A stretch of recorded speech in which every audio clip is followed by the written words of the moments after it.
आज हम आपको लेकर जा रहे हैं दुनिया की छत और तीसरे ध्रुव के नाम से मशहूर खूबसूरत राज्य तिब्बत की सैर पर। तिब्बत दुनिया का सबसे ऊंचा पठार है दोस्तों, और समुद्र तल से 4500 मीटर की ऊंचाई पर है। ये प्रदेश अब चीन का एक महत्वपूर्ण राज्य है, लेकिन इस पर चीन ने जबरन कब्जा किया था। यहाँ आपको बता दें कि तिब्बत 1 अरब से अधिक लोगों के लिए ताजे पानी का स्रोत है। इसका सबसे बड़ा कारण है कि यहाँ से 6 बड़ी नदियाँ निकलती हैं: मेकांग, ब्रह्मपुत्र, सिंधु, यांगत्जे, सल्वीन और हवांग। जी हाँ, आर्कटिक और अंटार्कटिक के बाद ताजे पानी के विशालतम स्रोत के रूप में तिब्बत वर्ल्ड फेमस है। दोस्तों, दुनिया का सबसे ऊंचा पर्वत माउंट एवरेस्ट नेपाल और तिब्बत की सीमा पर है। ये इस देश की खूबसूरती में 4 चांद लगाता है। यदि किसी को पृथ्वी पर स्वर्ग देखना है तो सीरियसली यहाँ आना पड़ेगा, और यहाँ पर देखनी होगी लेक नमत्सो यानी कि हेवन लेक। जी हाँ, ये चीन की दूसरी विशालतम खारे पानी की झील है, संसार के सबसे खूबसूरत जगहों में से एक भी। पौराणिक कथाओं के अनुसार नमत्सो भगवान इंद्र की पुत्री थी, जिनके दाएं हाथ में एक्वेरियम और दूसरे में शीशा है। ये है जेड लेक, इसे यमद्रोक लेक कहते हैं। तिब्बत की सबसे पवित्र झीलों में से एक है ये। निर्माण 10 लाख वर्ष पूर्व ग्लासियर रॉक्स और मिट्टी द्वारा नदी के प्रवाह को रोके जाने के कारण हुआ, यानी कि प्रकृति ने इसे स्वयं बनाया। गर्म पानी के झरनों का शहर भी तिब्बत को कहते हैं दोस्तों। ये एक छोटा सा शहर जरूर है, लेकिन बहुत ही खूबसूरत है। यांगबजिंग पृथ्वी पर गर्म पानी के झरनों की सबसे ऊंची जगह। आकाश को छूते उबलते झरने और गर्म और ठंडे पानी का फैलाव, सीरियसली ये इस जगह को अद्भुत बनाते हैं। तिब्बती मान्यताओं के मुताबिक हर झील में ड्रैगन का निवास है और हर पत्थर में आत्मा है। पर्वतों की परिक्रमा से पापों का नाश होकर निर्माण होता है, ये यहाँ की संस्कृति का मानना है। तिब्बती बहुत ही नम्र होते हैं, धार्मिक होते हैं और बहुत जल्द खुश हो जाते हैं। ये अपने देश में आपका वेलकम बाहें फैलाकर करेंगे। भारत से तिब्बत जाना अपने आप में खूबसूरती को रास्ते भर देखने जैसा है। 1850 में बना हिंदुस्तान तिब्बत रोड और नेशनल हाईवे 22 मानव निर्मित प्रयासों को बहुत ही शानदार तरह से प्रकट करता है कि इंसान ने कैसे इस दोनों देशों को जोड़ने के लिए कितना परिश्रम किया। खूबसूरती का अंदाजा आप यहाँ आने के बाद लगाएंगे।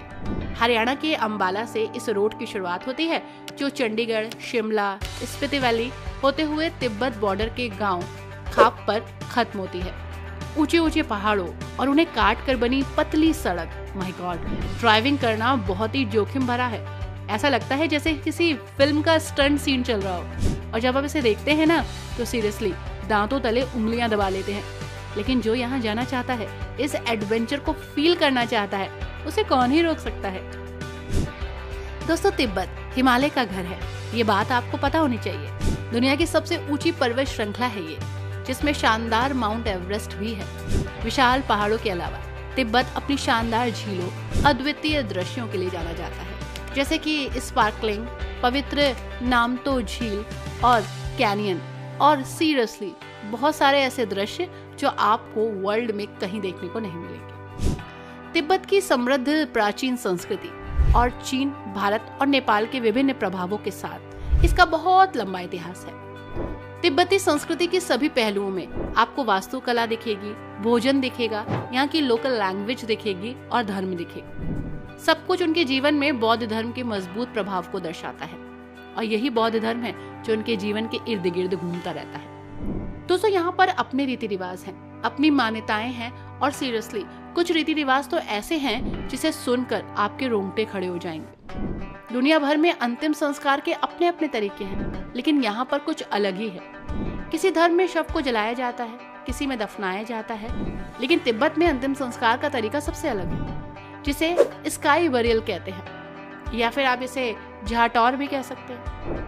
इस तरीके से अंतिम संस्कार में शव को किसी ऊंचाई वाले स्थान पर ले जाया जाता है और वहां उसे छोड़ दिया जाता है, जिससे कि गिद्ध और चील कौवों को खाना मिल सके।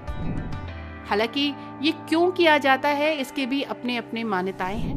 कुछ लोग बोलते हैं कि ऊंचाई पर होने की वजह से यहाँ लकड़ी का मिलना मुश्किल है, इसलिए यहाँ गिद्धों को भोजन दिया जाता है। कुछ लोग बोलते हैं कि यहाँ चील कौवों और गिद्धों को भोजन नहीं मिलता, इसलिए शवों को उनके भोजन के लिए छोड़ दिया जाता है। अब असल वजह क्या है ये तो आप ही जाने, लेकिन बहुत सारे ऐसे देश हैं जो इस मान्यता को नहीं मानते। इवन अगर अमेरिका में कोई तिब्बत का रहने वाला एक्सपायर होता है या उसकी मृत्यु होती है तो स्पेशल परमिशन लेकर वो तिब्बत आता है अंतिम संस्कार करने के लिए, क्योंकि अमेरिका में उसे इस पद्धति से अंतिम संस्कार करने की इजाजत नहीं मिलती है। दोस्तों, तिब्बत में बौद्ध धर्म केवल एक धार्मिक विश्वास नहीं है, बल्कि ये जीवन के हर पहलू में समाया हुआ है। जानकार बताते हैं कि तिब्बती धर्म बहुत ही गहरा है। प्राचीन अनुष्ठानों को देख सकेंगे आप, इसमें पवित्र स्थानों की खोज कर सकेंगे। सीरियसली, यहाँ पर आपको ऐसा बहुत कुछ मिलेगा जो आपको इस धर्म के बारे में बारीकी से जानकारी देगा। इसी के साथ दोस्तों, भव्य पोटाला पैलेस और बहुत सारे आकर्षण इस संस्कृति से जुड़े हुए हैं। प्राकृतिक और मानव निर्मित चमत्कारों की भूमि है तिब्बत। तिब्बत घूमने के लिए सबसे बेहतरीन ऑफ बीट डेस्टिनेशंस में से एक। ल्हासा के मठों से लेकर माउंट एवरेस्ट और कैलाश के प्राकृतिक सौंदर्य तक, ये जगह प्रकृति और आध्यात्मिकता का एक मिक्सचर है। तिब्बत आपको दुनिया के कुछ सबसे उबड़ खाबड़ इलाकों से होकर लेकर जाता है, तो वहीं दूसरी तरफ ये आपको कुछ सबसे प्रसिद्ध बौद्ध तीर्थ स्थलों पर भी ले जाता है, जिसमें से सबसे पहले नाम आता है पोटाला पैलेस का। दोस्तों, पोटाला पैलेस ल्हासा में तिब्बत का एक प्रतीक जैसा है। इस अनोखे महल को दुनिया का सबसे पुराना जीवित शाही निवास होने का गौरव मिला है। 3750 मीटर की ऊंचाई पर स्थित और ल्हासा शहर से 100 मीटर ऊपर स्थित पोटाला पैलेस अपने निर्माण के बाद से ही तिब्बत का प्रतीक रहा। 637 में निर्मित ये महल राजा शुंग्सले गप्पो का घर था। इस महल का पुनर्निर्माण हुआ 16वीं शताब्दी में। यूनेस्को की विश्व धरोहर स्थल पोटाला पैलेस तिब्बत में घूमने के लिए मस्ट है। तिब्बत के इतिहास और विरासत को दिखाती है ये जगह। तिब्बत की विशिष्टता का प्रतीक रहा। साथ ही रेड पैलेस और व्हाइट पैलेस और द गोल्डन रूफ पर जाएं और यहाँ से नजारा देखिए। Don't miss it. दोस्तों, दिस इज नोर वुलिंका, तिब्बत का खजाना उद्यान। पोटाला पैलेस से सिर्फ 2 किलोमीटर दूर है नोर वुलिंका। इसे छिपा हुआ पर्यटन स्थल भी कहते हैं। जी हाँ दोस्तों, ये स्थान यूनेस्को द्वारा प्रमुख सांस्कृतिक महत्व के रूप में जाना जाता है। लोकल लैंग्वेज में इसे खजाना उद्यान के रूप में भी पहचान मिली। इसका निर्माण 18वीं शताब्दी में शुरू हुआ और आज की संरचना निरंतर विस्तार का परिणाम है। जी हाँ, नोर वुलिंका के 3 पार्ट हैं। शाही निवास के सामने का आंगन जो आप देख रहे हैं, मुख्य महल और वुडलैंड सभी तिब्बती संस्कृति और विरासत के साथ तालमेल रखते हैं और टूरिस्ट को बहुत ही गर्मजोशी से वेलकम करते हैं। दोस्तों, ये है जोखांग मंदिर, जो कि तिब्बती धर्म का आईना है। पुराने ल्हासा शहर के केंद्र में स्थित है ये राष्ट्रीय मंदिर, जो बरखोर स्ट्रीट से घिरा हुआ है। प्राचीन ल्हासा का हृदय कहा जाता है इसे। ऐसा कहा जाता है कि जोखांग मंदिर तिब्बती बौद्ध धर्म में एक निर्विवाद स्थान रखता है। सुंग्सले गप्पो द्वारा 647 में निर्मित जोखांग मंदिर तिब्बत की सबसे पुरानी नागरिक संरचना वाली इमारत है। इसका इतिहास 1300 वर्षों से भी अधिक पुराना है। इसने तिब्बती, तांग वंश, नेपाली और भारतीय वास्तुकला शैली को अच्छी तरह से मिक्स किया।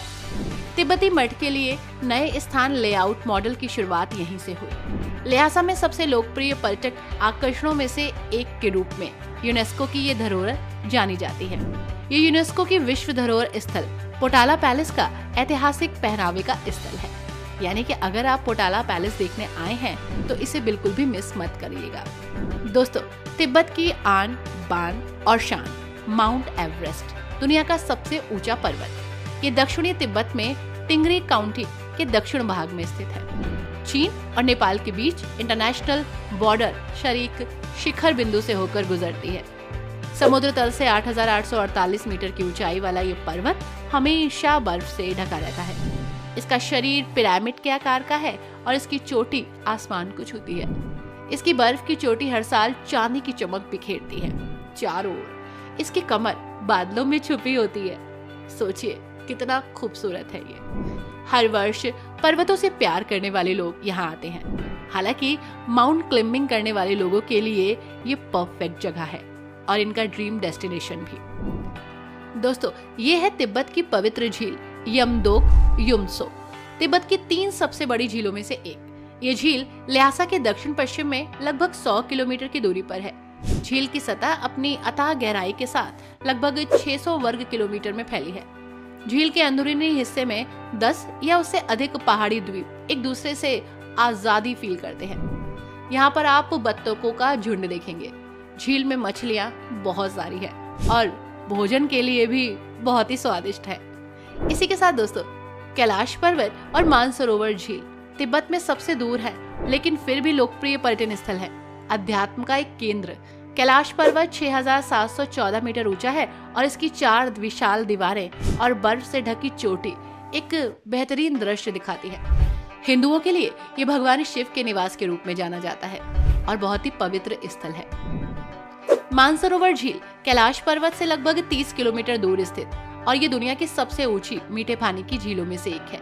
पवित्र झील बौद्धों और हिंदुओं के लिए महत्वपूर्ण तीर्थ स्थल भी है, क्योंकि ऐसा माना जाता है कि पवित्र जल में स्नान करने से व्यक्ति के सभी पाप धुल जाते हैं। आई होप दोस्तों, आध्यात्मिकता और टूरिस्ट डेस्टिनेशन ये दोनों ही यहाँ पर खास पहचान रखते हैं। तिब्बत अपने आप में बहुत ही विशेष है हर दृष्टि से। आपको ये जगह कैसी लगी हमें जरूर बताइएगा। Thanks for watching. नमस्कार।